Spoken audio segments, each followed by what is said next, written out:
Hey guys, it's Bro You Whack, and the Overwatch team did a Reddit Ask Me Anything where the Overwatch community surely did not ask them a million times about 6v6. But we actually got a lot of information in regards of future hero changes where, oh hey, would you look at that? The hero changes are actually live right now in Overwatch. Well, there's actually only 2 hero changes that are going live right now, and the rest are going to be possible future changes. But in terms of the heroes that actually got hotfix in today's update, it's going to be for Roadhog and Sigma, 2 tank heroes that a lot of people have been complaining about recently. But for Roadhog specifically, they're doing some interesting balance tweaks to his take a breather ability, where they're going to be reducing the regenerative rate of his take a breather from 10 seconds to now 8 seconds, and they're also going to be nerfing the maximum health that you get from 450 to 400. However, they are going to be slightly buffing the cooldown from 1.5 seconds to now having a 1.25 seconds, but did anyone really care about the cooldown for his take a breather? But that's not all, folks, because his whole hog is also getting tweaked because the knockback is going to get increased from 14 to 16, but the damage per pellet is getting reduced from 7 to 6. Roadhog definitely got some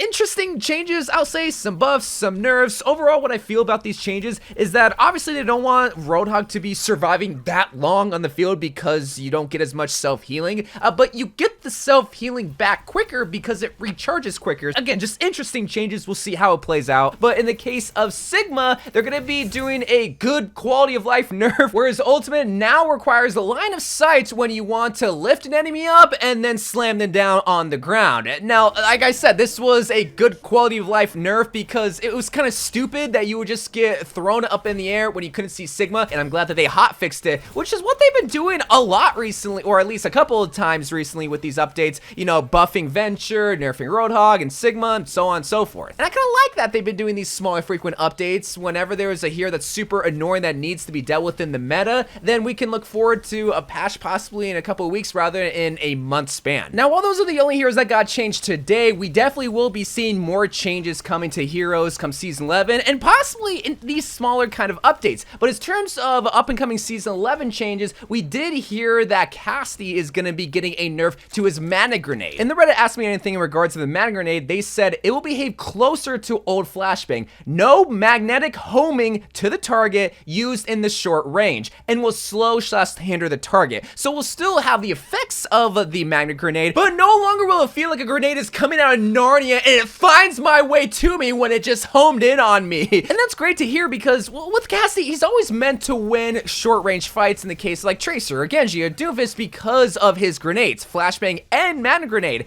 But with mana grenade, you can throw it across the field unlike a flashbang that had a set distance. And with this new update, yeah, you can still get the distance with the mana grenade, but you have to be either really accurate or just really lucky now to land that mana grenade from a farther distance target. So while mana grenade is still going to be super annoying, I feel like it's going to be a little bit more, and I use this word loosely, skillful to land the grenade. But alongside Cassidy, Alec also talked about Reaper getting some near future changes and some distant future changes in regards of shadow step. He said, at the moment we have something we quite like, but it's actually a large technical challenge and we are in the process of planning out the work / seeing what's possible. In the meantime, we may buff Reaper in some non-tank buster ways as he lost a lot in the most recent update. Now it's exciting to hear that they're going to be adding some technical buffs to shadow step, and my guess, and again, this is just my theory, I'm not saying it's going to happen because this might be overpowered, but whenever you shadow step with Reaper, you know, like teleport behind the enemy, whenever you teleport, you'll make shadow clones of yourself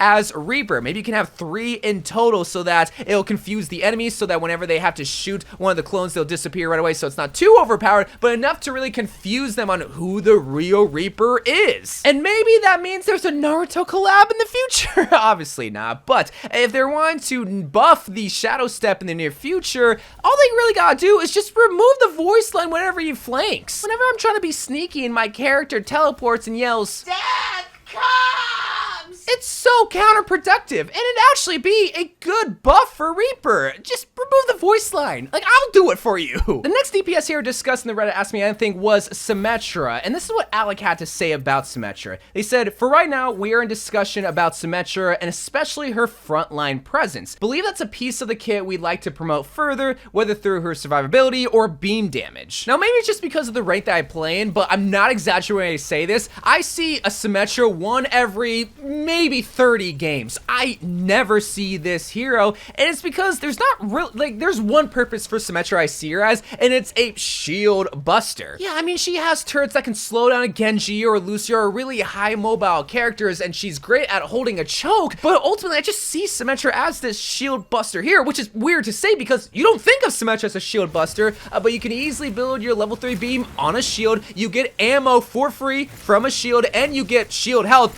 from a shield, so you get lots of benefits from a shield, but in a 5v5 format where you have one less tank to get that level 3 beam, and given the fact that she is this really fragile frontline hero, it kind of makes her not an appealing hero to play. So to buff her frontline presence and what they could do for that, I think in the simplest way, just giving her a little bit more health, but something that might be overpowered, that might be a terrible idea, is maybe removing her teleporter altogether and just giving her like a snap ability where she can go from a place to another place. Sort of like a Morphade, just a lot more, well, snappier. This way, she can be at the front line. If she gets in a dangerous situation, she can snap out of that and get to the back line. Now, another DPS hero, god dang, a lot of DPS talk, is Hanzo. Oh no, Hanzo was mentioned and possibly buffing his one-shot. No! Well, let's not freak out too early. Let's read what they're thinking about doing. Still very early, but we've been experimenting with adjusting health pools for some of the more evasive or high damage heroes, which would also put them back into the range of lethal, Hanzo, headshots, and some other hero combos at 225. So when I think of evasive heroes, I think of like Genji and maybe Soldier 76. And I guess exclusive, non-evasive, high damage heroes, I think of like Reaper or Cassidy, heroes like that. So possibly some of those heroes could be dropped from 250 to 225, which to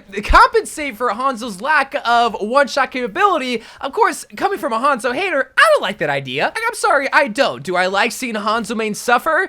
Do you really want to know the answer to that? I understand. It sucks to see a quote-unquote sniper hero lose their one-shot capability, but, you know, I'm just gonna leave this conversation and move on to the next hero. Lifeweaver, a hero that we don't hear enough about in the buffing category because Lifeweaver desperately needs it, man. So they actually talked about two things that they're wanting to work on when it comes to Lifeweaver. And one of the discussions that they said is that we're having right now, actually this week, and have been for a while, is around the friction that comes with switching between his healing and damage. And I just gotta say, this is probably gonna be one of the biggest reasons why I hated playing Lifeweaver, is that it just feels so cumbersome. Like, you know how with Mercy you have to swap between your staff and your pistol? Imagine you had to swap between a yellow staff and a blue staff. That's almost how it feels with Lifeweaver. Yeah, it's one hand, but it just feels so like, oh, I gotta swap between heal. Oh, I gotta swap between damage. Oh, I gotta swap between damage. Oh, I gotta heal. Oh, I gotta do damage. It's so clunky, and it doesn't really feel like Overwatch. So I don't know how they could do it with Lifeweaver. Maybe, here's an idea. Why don't you just have both hands out, where you can have the damage hand on the right hand, the healing hand on the left, so that you can charge your heal while also shooting. I don't know, that might look stupid on the UI, but they definitely gotta fix that, man. But they also talked about the pedal platform, and Alex said personally he would love for that to be a more attractive area to stand on as a teammate. Now, they don't mean like the looks of it because it already looks beautiful. They mean like, why am I gonna go stand on that pedal platform? What's the point of it?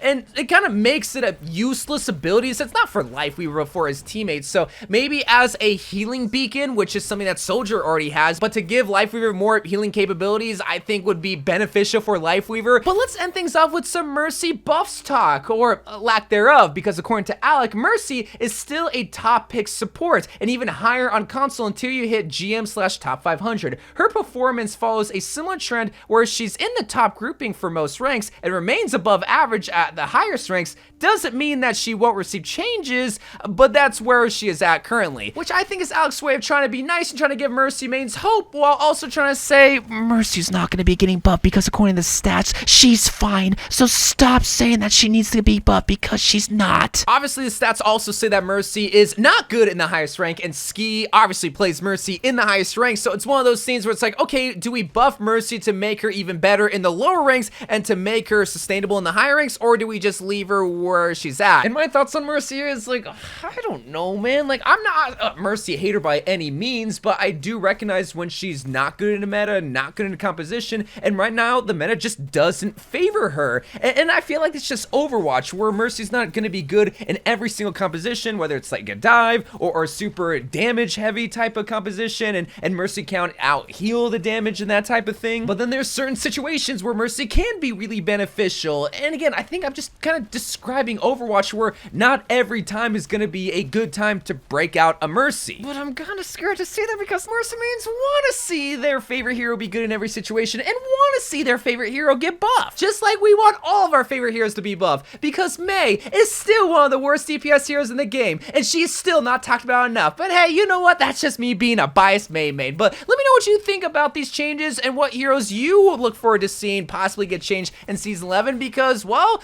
we're seeing a lot of DPS heroes get changed, and hopefully we can see more. But until then, I love you guys. Thank you guys for watching more Overwatch 2 videos to come, and bye.